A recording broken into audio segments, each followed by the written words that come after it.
Hello आहे नमस्कार, मी आहे काजल आणि माझ्या यूट्यूब चॅनलवर तुमच्या सर्वांचं स्वागत आहे. तर आज आपण बघणार आहोत की ई संजीवनीचं रजिस्टर आपण कशा प्रकारे मेंटेन करू शकतो.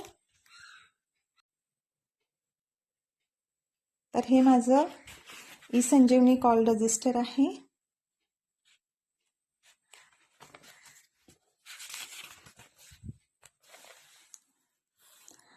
तर सर्वात पहिले इथे सिरियल नंबर, त्यानंतर डेट, नंतर name of the patient, age, sex, मग कंप्लेंट काय आहे पेशंट्सच्या ते, त्यानंतर ट्रीटमेंट गिवन म्हणजे प्रिस्क्रिप्शन आपल्याला रिसीव होतात टेलिकन्सल्टेशनचे, ते इथे आपण ट्रीटमेंटमध्ये लिहून घ्यायचं आहे.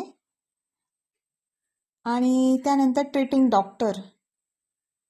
डॉक्टर कोण आहे आणि ॲडवाईस. तर अशा प्रकारे तुम्ही